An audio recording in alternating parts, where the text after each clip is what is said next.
अस्सलाम वालेकुम YouTube family and friends, मैं फौली और आप देख रहे हैं उर्दू नॉलेज। हाज़िर हूँ एक छोटी सी मालूमाती वीडियो के साथ। ये दो चार दोस्तों के इसरार पे, उनकी रिक्वेस्ट पे बनाई जा रही है।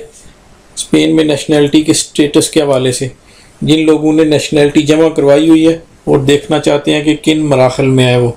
बज़ाहिर ये बड़ी आसान सी और सीधा सा तरीका है इसको देखने का, लेकिन पहली दफ़ा जो बंदा देखना चाहता है उसके लिए बड़ा मुश्किल प्रोसेस है। समझ नहीं आती कि ये जो है ना नंबर्स, इनमें क्या लिखा जाए। देखिए एग्जाम्पल्स लिखा है, एग्जाम्पल किस तरह करनी है, लेकिन इनको देख के जो है ना समझ नहीं आती कि किस तरह किया जाए।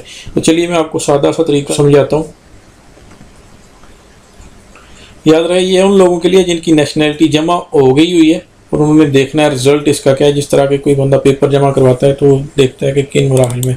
तो यहाँ ऊपर आपने अपना नीए लिख देना है।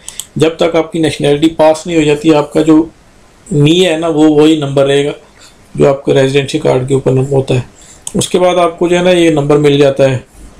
पहले पुराने तरीकाकार के तहत जब सीता हासिल करके नेशनैलिटी जमा करवाई जाती थी तो कई सालों के बाद जो है ना ये रेफरेंस नंबर आता था। अब जब से टेलीमेट्रिक हुई है ऑनलाइन, यानी कि तो उसी वक्त आपको कंप्यूटर जो है ना क्रिएट करके नंबर दे देता है। तो यहाँ आपने अपना नंबर देना है। ये ही सबसे मुश्किल मरहला है कि क्या करना है आपने यहाँ ये देखिए उन्होंने लिखा है कि मैक्सिमम जो है ना 7 नंबर आप दे सकते हैं। यहाँ वो रेफरेंस नंबर कुछ इस तरह होता है, और उसके आगे जो है ना कुछ नंबर्स होते हैं, ये देख लें 2, 4 और 6, आर समेत 7 बन गए।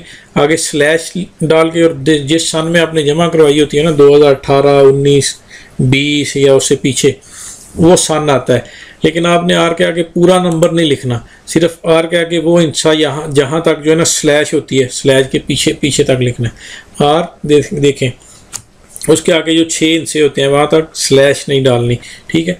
नीचे जहाँ आनियो लिखा हुआ है ना उसमें आगे फिर स्लैश के आगे जो सन लिखी होती है ना वो डालनी है।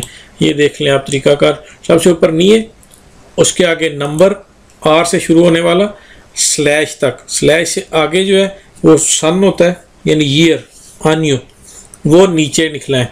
उसके आगे जो है ना और दिन, ये ऑप्शनल है, यानी कौन सा जो ना ऑर्डर नंबर आपको जो पेपर मिलता है उसके लिए ऊपर लिखा होता है। ये ऑप्शनल है, ज़रूरी नहीं है, इसको छोड़ दें। और नीचे ये जो आपको ना इस क्वाद्रो में ये जो नंबर नहीं है, सॉरी लेटर्स नज़र आ रहे हैं, उनको आपने नीचे लिख देना है इस डब्बे में जो आपको इस नीचे नज़र आ रहा है, ठीक है। तो सबमिट क्वेरी पे कर देना है। देखें जैसे सबमिट करेंगे तो आपके सामने आपका स्टेटस आ जाएगा। एक्सपीडिएंटे नीए एल एक्सपीडिएंटे नंबर लेके आगे उन्होंने बताया हुआ है कि आपकी जो है ना कौन सी वाली कंडीशन में आप, अगर आपके सामने ये मैसेज आता है तो आप भी जो है ना प्रोसेस में है, पहले ही प्रोसेस में, यानी आपकी फ़ाइल जो अभी चेक नहीं हुई। जब ये फाइल सेकंड प्रोसेस में जाती है तो वो जो है चेक में आ जाती है, ठीक है। और उसके बाद जो है ना वो फेवरेबल का मैसेज आता है। तो ये तो थी छोटी सी वीडियो, उम्मीद है आपको पसंद आएगी। तरीकाकार बड़ा सादा सा है। इंशाल्लाह मिलते हैं नेक्स्ट वीडियो में। अपना ढेर ख्याल रखें। अल्लाह हाफिज़।